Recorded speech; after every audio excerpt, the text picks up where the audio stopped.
right. Okay.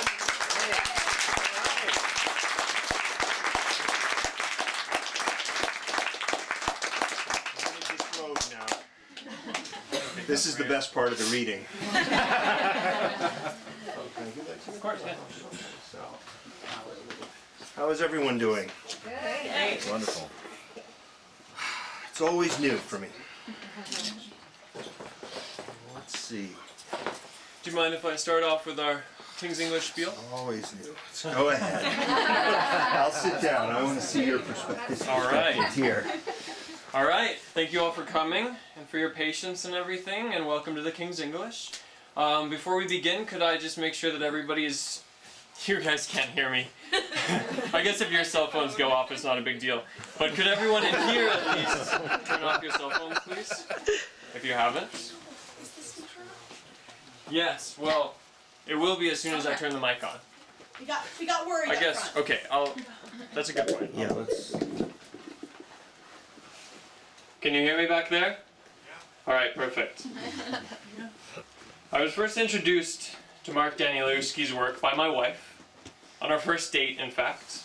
One of the first things she and I ever talked about was whether or not I had heard about this author named Danielewski and his captivating romantic horror novel House of Leaves. I hadn't, but I was both interested in her and in her description of the book, so I looked into it. Mr. Danielewski's brilliance was obvious from the first page, and I was immediately hypnotized by his subtle spookiness and the unique beauty of not only his writing, but even his page formatting and pacing. It takes a remarkable author to make me feel claustrophobic while sitting in an open park, or lonely while surrounded by people at school, or perhaps even worse, not alone when I think I am alone. Since House of Leaves, he's written many more beautiful novels, novellas, short stories, and essays. And most recently, he's embarked on one of his most ambitious projects yet, his 27-volume serial novel, The Familiar, which has brought him here today. He's one of the authors I've especially hoped to meet since I started working here at the King's English. So it's my great pleasure to introduce Mark Z. Danielewski. All right.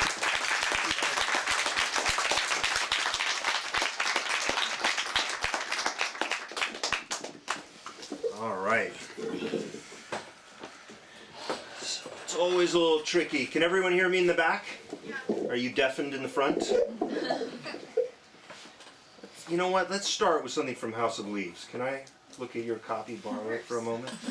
Let's go way back when.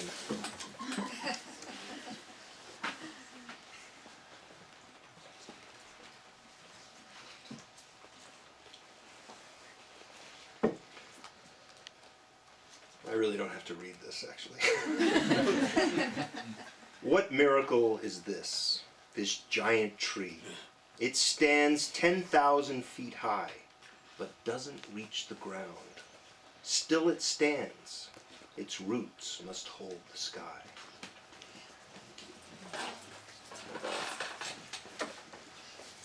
So it's a little tricky when you have volume 4 coming out to pick some selections that are not too spoilerish.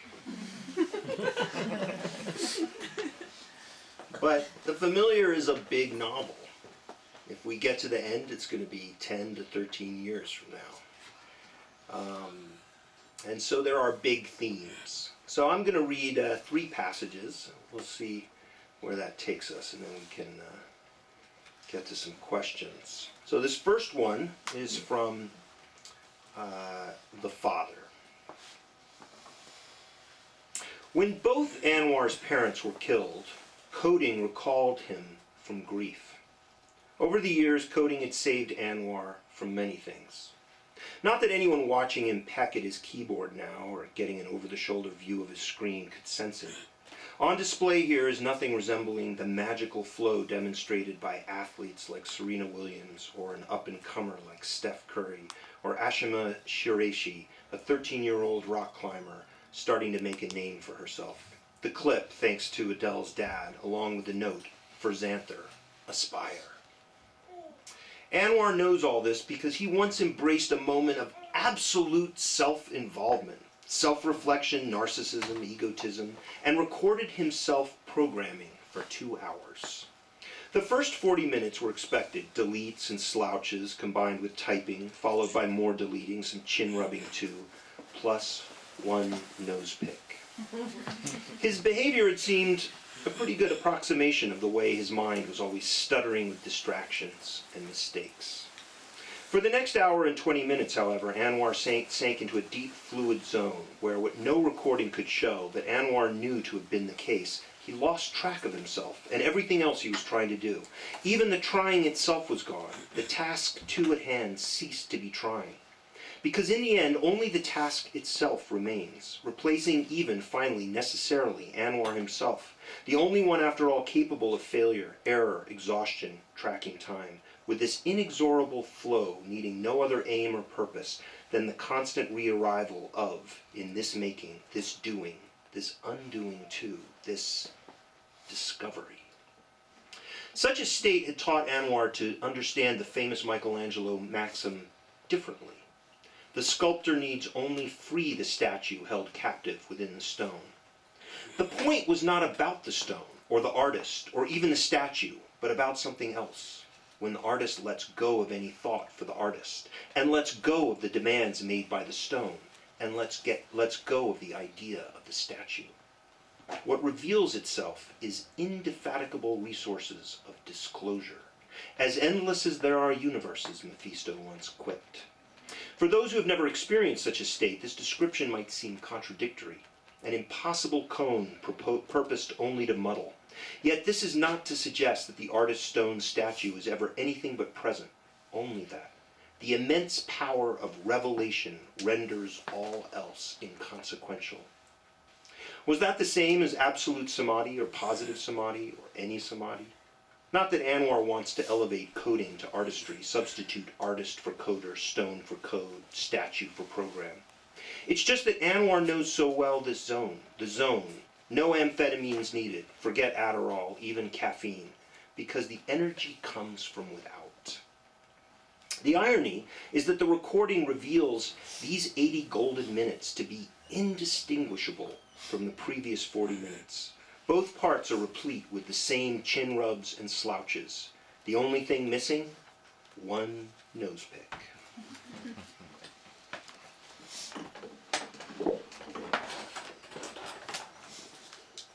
All right, now we're going to hear from Mom.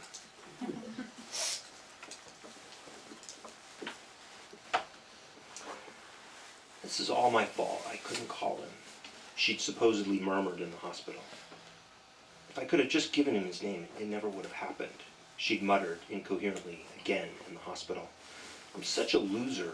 Why can't I come up with his name? She'd lamented only yesterday. To which Anwar had replied, Daughter, do you know one of the major differences between dogs and cats? Dogs know their names, and cats do not. The speculation is that dogs evolved in relation to hunter cultures. A name for calling them was crucial. Cats, on the other hand, evolved in relation to agrarian cultures. Territory is a cat's concern. Maybe you can't come up with a name because you instinctively understand that cats don't need names. Esther had been impressed. Maybe Anwar should write her paper. Xanther was less convinced. Then why isn't he wandering around the house, like staking his claim? Oh, I think he's staked out his territory pretty clearly. He has? You. Of course, there was another reason the cat wasn't wandering around the house that much.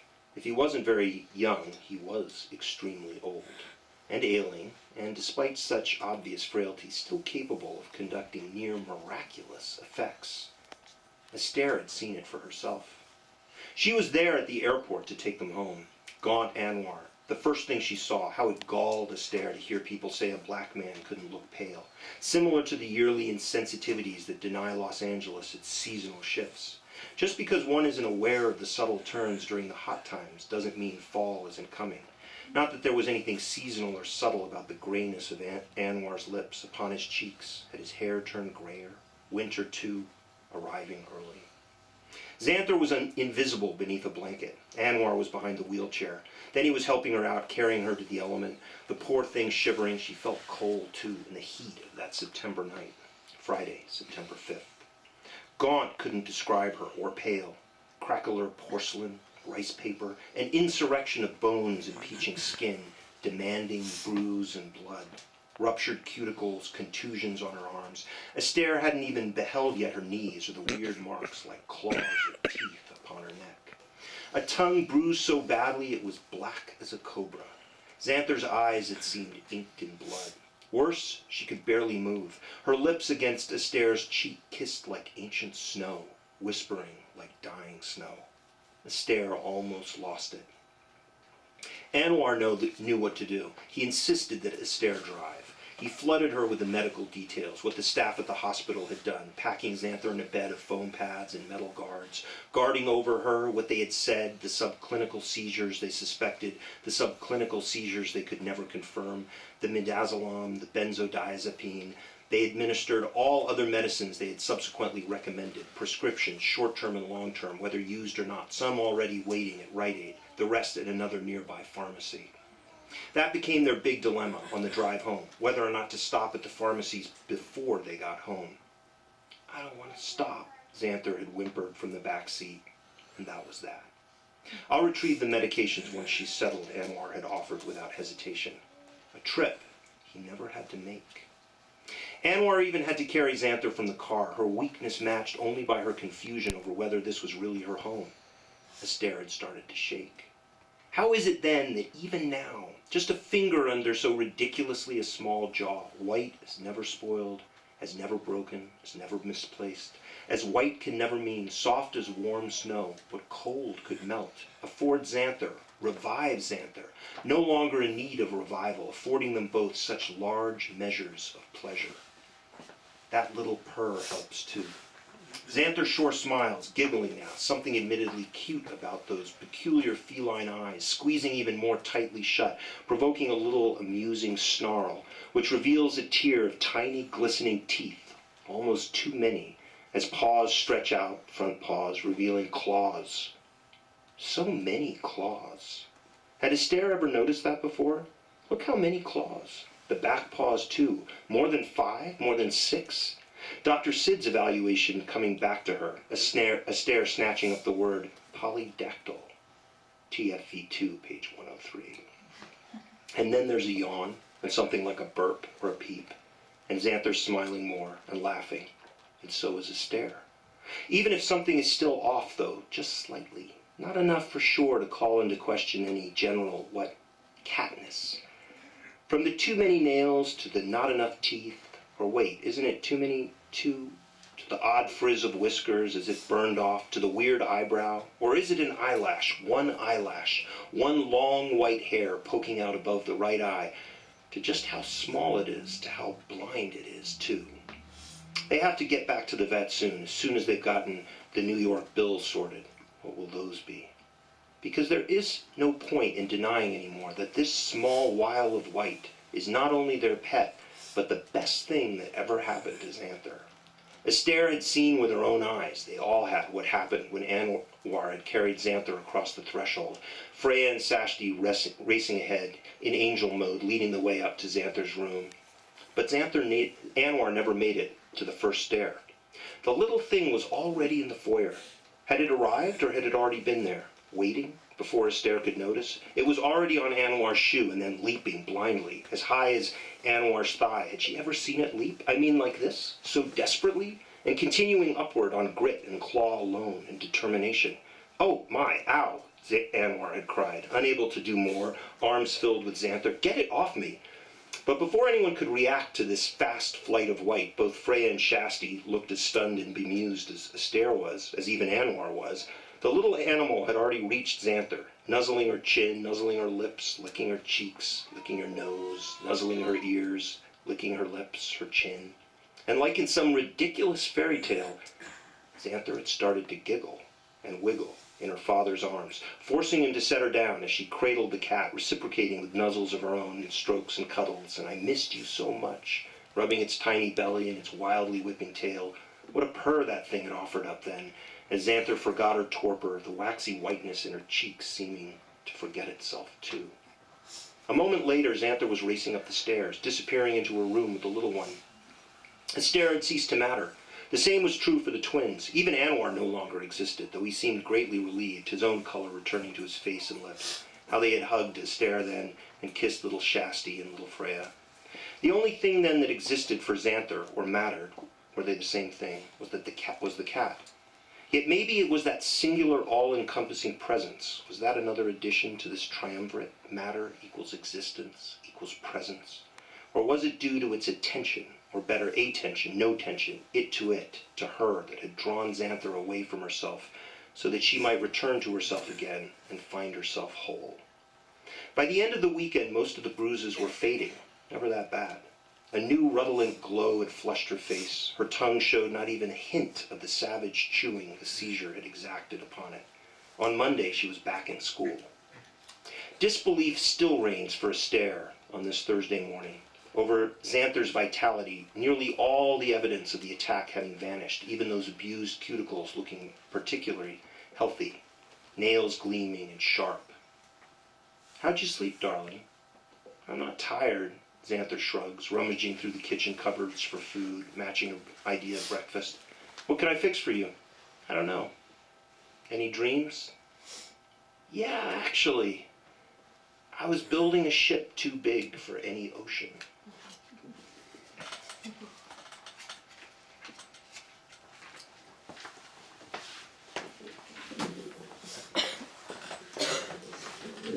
All right, here's the last one.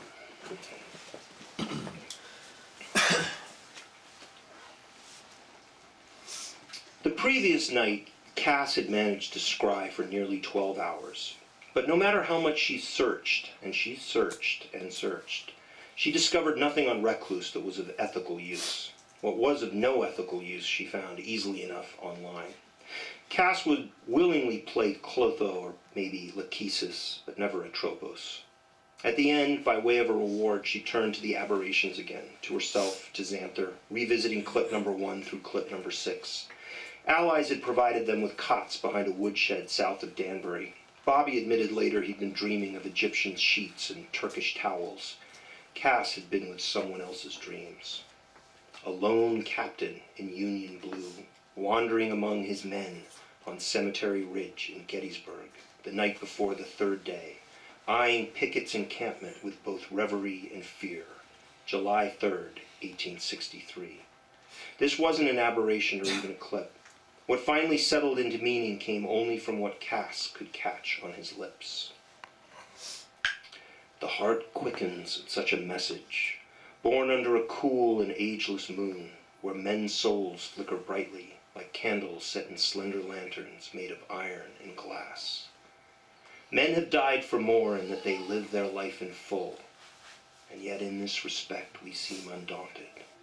100, 1,000, 1,000 more, and all awake now to every blink and breath that brings us a closer step to dawn. Sleep well, I should say, and sleep long. But as I listen to their voices and I hear the current of their songs, what different words press against my lips? I say, do not sleep, soldier, do not sleep at all. Live this night to presume this life your dream, for to this dream you'll long to return, when at break of day distant thunder roars, and you feel yourself falling, and you see and hear no more. Thank you.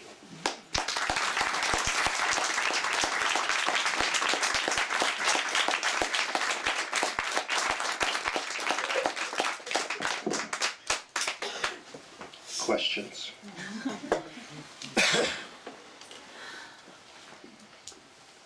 Yes. Explain your creative process, like where ideas come from, how you develop them, how you work, where you work. Well, my first question is, I hope this is mine.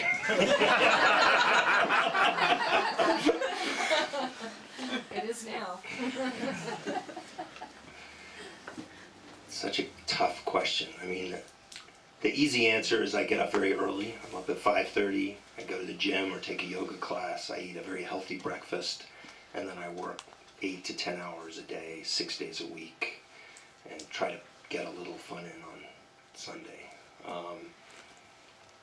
I think the complicated answer is that for me, and I think readers who are keeping up with my books, it's all a journey. How I choose to live my life, how we live our lives changes the books. So House of Leaves was, it's very much a young man's book. It's about family. It's very centripetal. It's all circling into the center of this book. Only Revolutions is really an ego trip. It's about an ego trip. It embraces the ego trip. It's a centrifugal book. It's about how to get outside of the house, out of family, out into history, out into those things that are complicated and difficult. And then that book for me created such an understanding of where I was going. It was so internal. Its mechanisms were so tight. I mean, it's 360 pages, 360 words per page, 36 lines per page. I was on my way to writing manifestos in a little cabin designing bombs. And I made a very conscious effort that's way outside of writing. And this is what I mean. This is how I'm going to answer the question of process, because it was an internal choice that said, I would like to lead a good life. And how do I do that? Outside of all of these little artifacts and etchings and whatever we call culture. And so for me it was about throwing open those windows and those doors and letting strangers in. And the way the world works, and it's very strange, is that when you make that kind of commitment to yourself that's real, and you know the difference between that which is not going to be so real in a day or two and that which is like you are really going to change your life, the world comes to you. And suddenly I got a call from Steve Erickson, a wonderful novelist, and he asked me if I wanted to do a reading at Red Cow, which is a theater in the Disney Hall in downtown LA. And I was like, well, that'd be great. I've always wanted to do a reading of the 50-Year Sword with 5 different voices. And that introduced me to the life that I knew that I had to pursue, whereas I was working with different individuals who had all sorts of ideas and thought that most of my ideas were wrong. And I had to deal with production designers and artists and actors and scheduling and flaky design designers, etc. On that note, did you write Haley's perspective, or did you have a female help you write her side? I'll get to that in a second.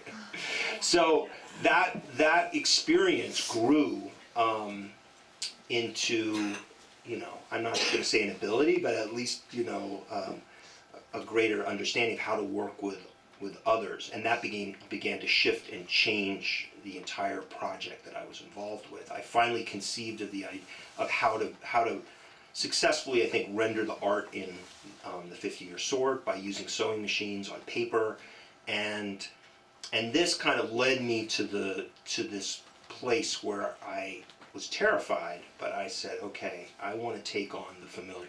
Like, I knew what it was. It had seeds that even predate House of Leaves, and I thought, I know I can't do this without other people's help. I know I can't do it alone. I know I can't do it without readers. This is going to be a project that will be dependent on others. And it maximized all of my energies. And the first passage that I read is very dear to me, because as I am aging, as I feel the limits of my energy, I realize, is that it? Am I really only dependent on those adolescent inspirations?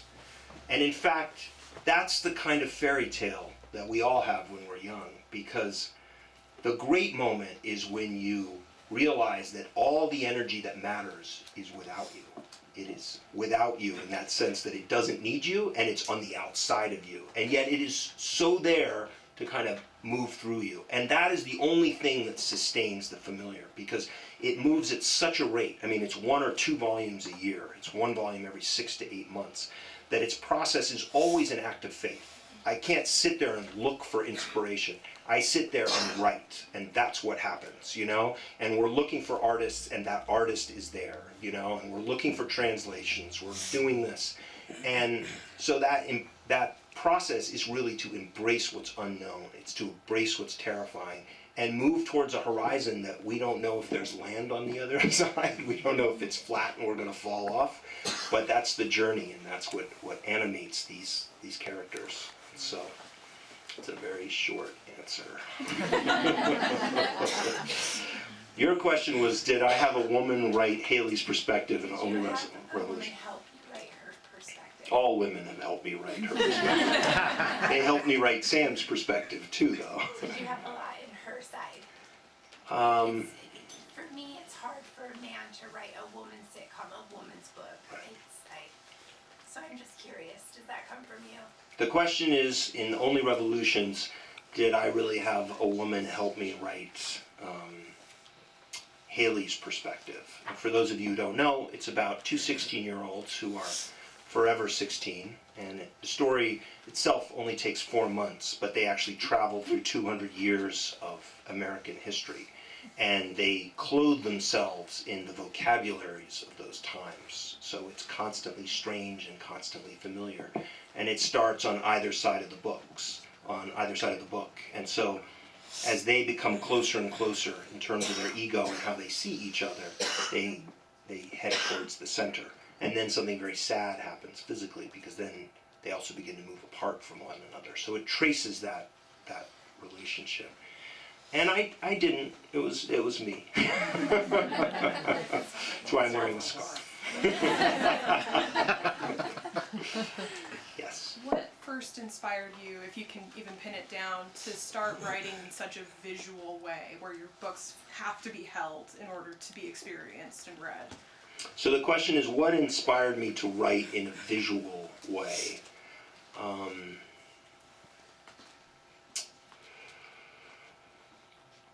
Okay, well, first, a tiny note about inspiration, especially for artists here, is that I don't really believe there is one inspiring moment, and the desire for that one inspiring moment is kind of a desire for a solution, right? It is a process, and as if I were to even tell you that there was this one blinding moment, it would still be a lie to that moment, because that moment would be a culmination of other moments, and it was only at that point that I could hear it, really, because maybe it had been telling me it was doing. But there were certainly a lot of influences that I had. My father was a filmmaker. The culture was starting to grow into this very sort of imagistic culture that we live in now. The web was starting to form, computers could finally handle graphics with a little more celerity, but I would still go deeper and say that I was kind of a punk as a kid, really, and I was the one who was just drawing outside of the lines, keeping notes in a vertical way, and I kept being told that it was the wrong way to do things. But I was never really given a reason why that was. And so I decided to keep that alive. I was like, you know what? This image here tells a story, and this text tells a story. And why can't they live together? And okay, you're going to object to me, writing this way, but what if I apply some rigor to it? What if words are colored, but they're colored for a very specific reason? What if the typography is actually influenced, is sort of conjugated in many ways on the kind of grammar that's used in film. There are very formal techniques of how you move the eye around the screen, and these things are mostly invisible. You get excited, but in fact, the audience, is witness to incredible craftspeople who have designed this experience to, heighten your engagement with image. Why couldn't that be used for text? And it's still a battle. For those of you who think I want to go in this direction, I can just tell you it's still a hardship. I've done pretty well, and I was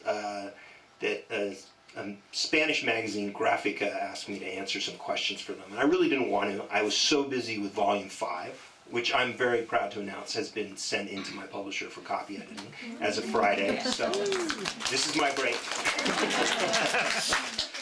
And And they asked me something about character, and I sent them a picture. And that was, I think, probably the straw that broke the back. We're not going to print this. It's about creativity, but this is just, you're being too much of a punk. But it's true. That's what I do. I do draw things. I find my way into different elements of those characters. And I think the last thing I want to say about inspiration is that it's everywhere. The problem is really saying no to it. I mean, because as encouraging and as wonderful as it sounds that there's all this energy around us, it's also enough energy to burn you to a little crisp. And that's why it's terrifying. Because if you let too much in, you're going to look like the Nazis looking into the Ark of the Covenant. You just your whole face will melt off, So there are real stakes involved here. But the key is, how do you kind of not shield yourself so much and allow those things that aren't so familiar too. They're strange, they're new. Okay, in the back. Well, I see you guys. Can you hear me from here? Yeah, I can hear you. Okay, with regard to the as yet unnamed cat, before Volume 1 was released, you sent teasers with snippets of portions of the galaxy, and when you piece them together, you could frame what is a named portion of the universe, and that name has sometimes been associated with cats. Is that the name of the cat? This was a wonderful question. This gentleman really wants to know the name of the cat. He wants to know that he was right. He already knows that I'm not going to tell him the answer. He's going to be more annoyed when he realizes that Volume 5 definitely has the name. So it is now, on paper, and it's heading that way. But thank you for being such an astute reader of not only the text, but also kind of the cosmic haze of social media that kind of seems to orbit around there. Anything else in the back? You're going to have to sort of shout if you want a question answered, or just... okay, we'll circle back. Yes? This is a little bit more of an outside philosophical question, but as a scholar, I run into this a lot, being an editor for a publication. This idea of authenticity, kind of going on the question that she posed. Do you feel, as personally, as a writer, I know what my opinion is, if it is authentic to write from a female's perspective or an African American perspective, such as maybe Jennifer Egan in Visit from the Goon Squad, or Chuck Palahniuk in Invisible Monsters, and that's something that I'm really interested to hear what your opinions are. Great question. So, where do I stand as a white, straight, privileged male to encounter, portray characters who are vastly different from me, whether they're female, whether they're a black Egyptian from Upper Egypt, as Anwar is, even a child who's 12 who suffers from epilepsy, a Turkish detective, an Armenian cab driver, a Latino gang member. Well, you can see what kind of cast I have in the familiar. It's tricky. I don't have a pat answer, and I think it's territory. What I like about it is that it's dangerous territory. It's scary a little. Like, maybe I'm wrong. I'm taking a risk here. Thank you. But I also don't believe that that the novel is about testament. It's not about just bearing witness as to who I am. It's about bearing witness to my imagination, right? And I feel that imagination is something that needs to be exercised. It requires work. You are not going to get imagination off your Instagram feed. You're going to get it by doodling in your margins. You have to make sure that you exert. There's nothing wrong with posting stuff, but it's very important to be also outside of these kind of rubrics or technological cages and do your own thing. And what happens with exercising your imagination is that it's through the imagination that you can begin to empathize with another. You can begin to see through their eyes. And through that relationship is where kind of a moral society arises, right? Because at that point, and I mean, by moral, I mean very simply, one's relation to another. That's it. That's it. That's morality right there. How do we relate to another? Are we going to kill them? Well, that goes in one direction. Are we going to help them? That goes in another. Everything builds out of that, right? So, House of Leaves, Only Revolutions, very much about myself, anyways, the psyche, you know, my own whatever feminine agency, my own masculine impulses, all of that. But, you know, at a certain point I realized I did that. I've written those books. Is that what I'm going to keep writing? And like I said, this is a journey, so how do we move back beyond that? It's not just working with other people.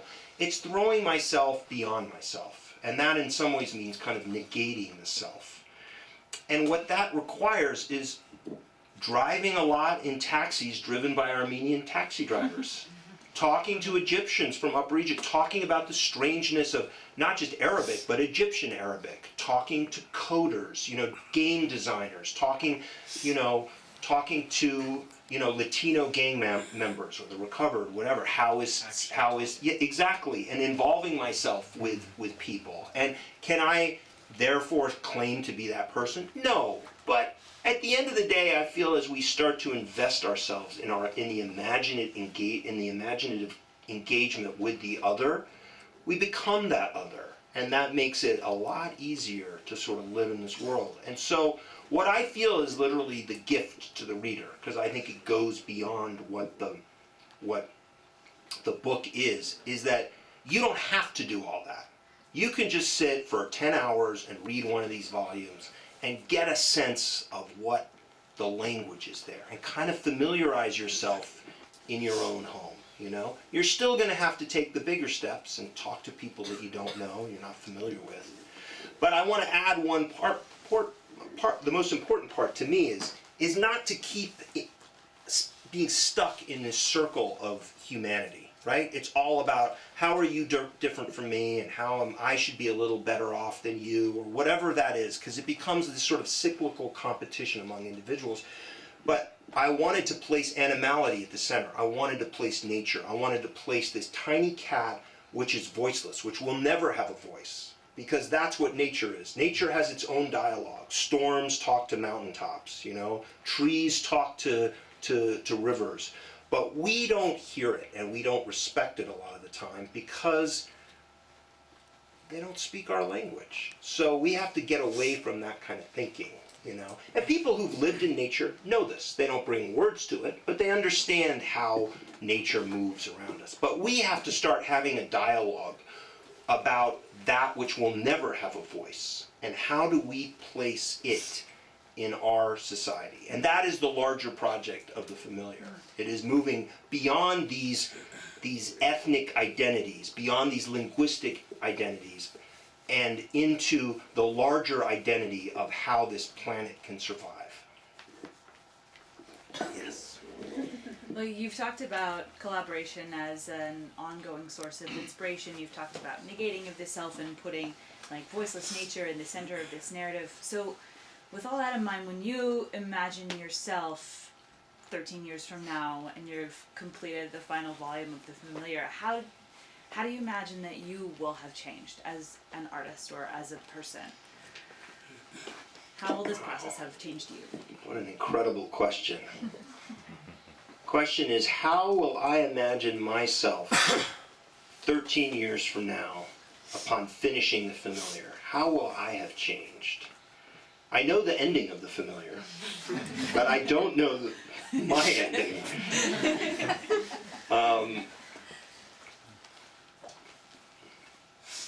I don't know. I'm changing constantly though, you know? I mean, I'm changing even like on this tour, you know, if this were just another new book, my publisher would advocate, and with good cause, that I only go to New York and Los Angeles and Chicago. But instead, because this is, you know, a volume every, you know, once or twice a year, they've agreed to send me on the Red State tour. Red because her hair's red, okay? That's all I'm saying. But no, in seriousness, to go to visit smaller cities. Salt Lake City is not a small city, but it's still like, you know, to go to places like Oxford, Mississippi, or even Nashville. You know, these are way off the kind of like publisher trail. So already it's creating change, right? I'm stepping outside of that nice little LA bubble, you know, and going into different places. So the world is there to listen to. And how it affects me, I don't know. I mean, one of the things I'll tell you, I'll be extremely pleased if I do get to the end. Because like I said, I have the energy to do it, but it's a question of whether the readership will be there. This is like a television series in many ways. There have to be people who are on this adventure. If you're on it, then you are also now tapped as advocates for it, you know, because, you know, we don't want to end up 10 years from now and go, gosh, you know, we only got halfway through, and, you know, but now everyone's discovering it. You know, it's not something that can be disassembled and then restarted 10 years later. It'll be like Deadwood, you know, it's lying there with all its bitter muddiness, and I'll keep all the secrets. Yes. So, sounds like this one is keeping you pretty busy, and you have to stay on a pretty consistent schedule. What do you do when there's another idea and you're just like, this isn't the familiar, what is this? I mean, how do you kind of make room for other work? Because I'm sure as a writer you're not just like, okay, this is what I'm doing now, and sure, there's always things coming in. So the question is, what do I do with those ideas that are not the familiar? Are you a writer? Are you an artist? Yes, I'll just say yes. Good for you. All right, question asked by a writer. They're all about the familiar. When you're working on a project that's 10 years, well, actually, you know what? Actually, that's not true. It doesn't even matter. When you commit to a project, then what happens is the world opens up to you. It's all about the project you're working on, right? And sometimes, you know, the ego takes over and kind of builds a wall around the project and says, no, the project is only about this, right? And at that point, there's another part of you that's kind of knocking on that wall going, okay, well, I can't get through, so I'm just going to say I'm a new idea. But really, it's probably the same thing. It may end up getting repurposed and look much different, you know? It may be like a butterfly story emerges, right? You want to write a story about a butterfly, even though you've been writing a story about a tree. But the fact is that suddenly that butterfly is maybe a different way to describe leaves. You know, you think it's about a butterfly, but it's really the way a leaf can actually seem to float up or something. And that's the description that your description of the tree is missing. So you have to listen to those ideas. In many ways, they're like the gods that came clothed in, you know, in rags, and they sat on corners and they said, hey man, you know, listen up. And you just walk on by and throw some pennies, and that's all you get, you know. But our ideas do come to us. So when I get that, my first question is, what haven't I been listening to in terms of this book? Like, how have I closed myself off? Because this, and what is the sap of that idea? You know, is it a happy sap? Is it a sad sap? Sad sap. And then I begin to sort of see that. It's not to say that stuff may ultimately not branch off, but always treat those first visitors as being part of your main thing, you know? I suppose it's like being married, you know? You could kind of, you're committed, but then suddenly along comes some sort of temptation. I'm not necessarily talking about the carnal type. I'm talking about whatever, traveling somewhere or whatnot. But first you got to look and go, hey, what is that impulse? Okay, maybe that impulse is for separation. And why is that? Why do I want to separate? Because maybe I'm afraid to have a certain conversation, you know, and maybe that confrontation is too difficult for me. And what is that? And so slowly you find the words for that, you know. So often these are just simply ways of trying to move you away from your own purpose. The left side exploded. All right, we'll start there. I have so many questions. I'm going to ask two, but one's a really tiny one. When Xanther is talking to her parents, is it les parent or les parents, or how do you say it? I know how I say it, but, and I know the answer is it's however you, the reader, want to Well, hear as it. I read it, it's less parents. Yeah, 'cause But the way it's pronounced is les parents, you're right? making So, fun of your parents. right.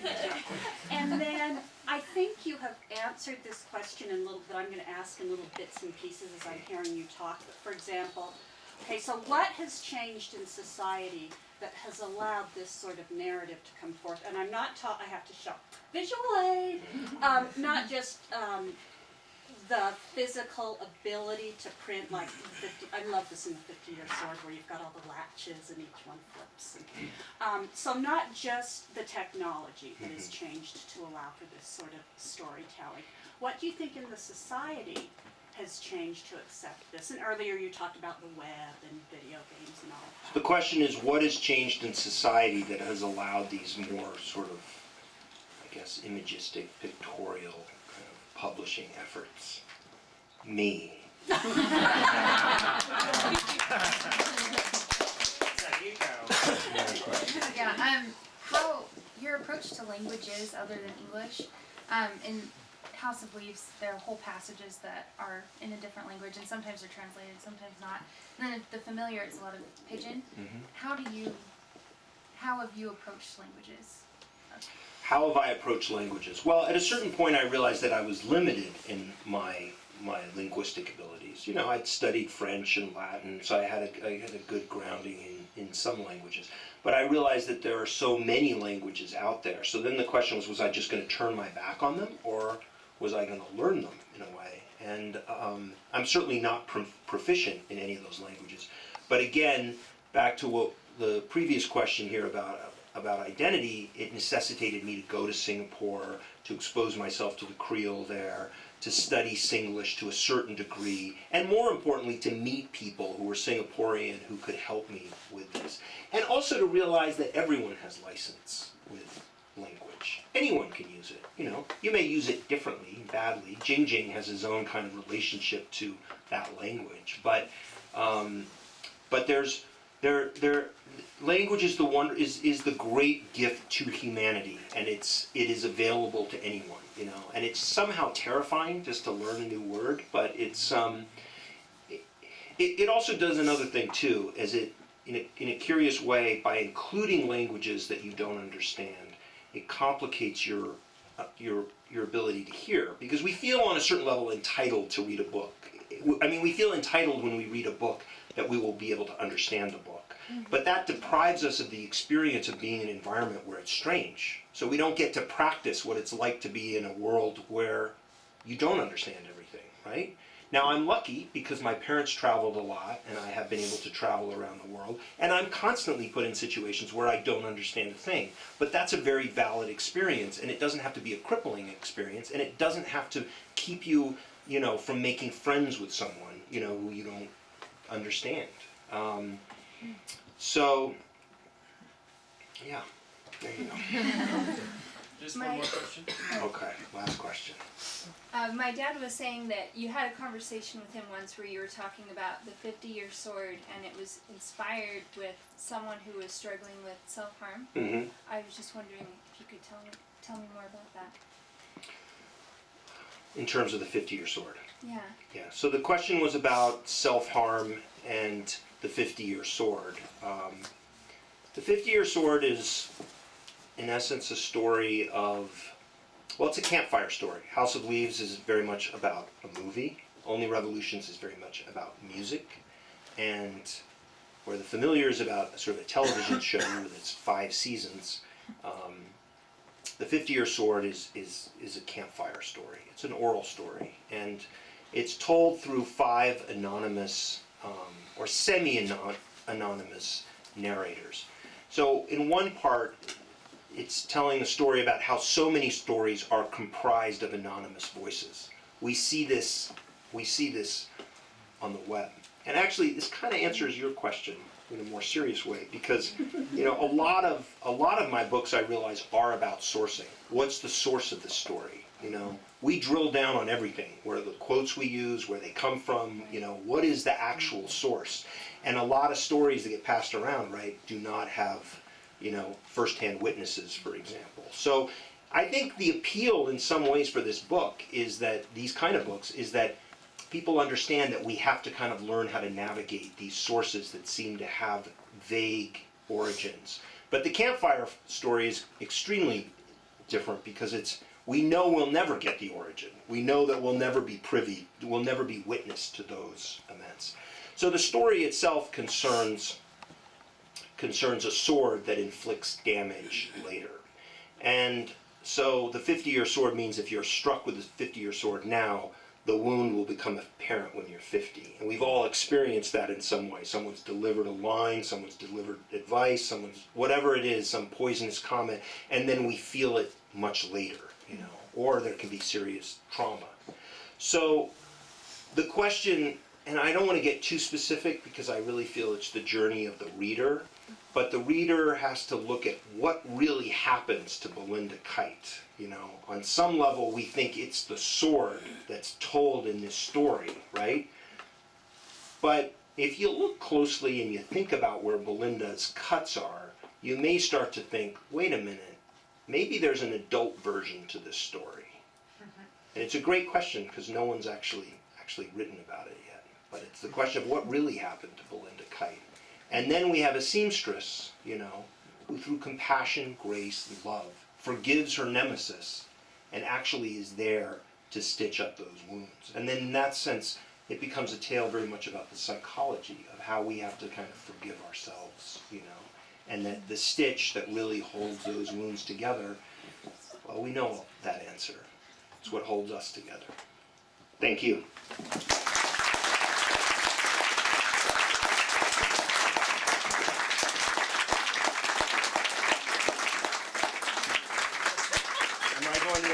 Yes, if everyone could stay in their seats. I know it'll drive you crazy. I have to give this guy a hug. This was my math tutor when I was like in 5th grade.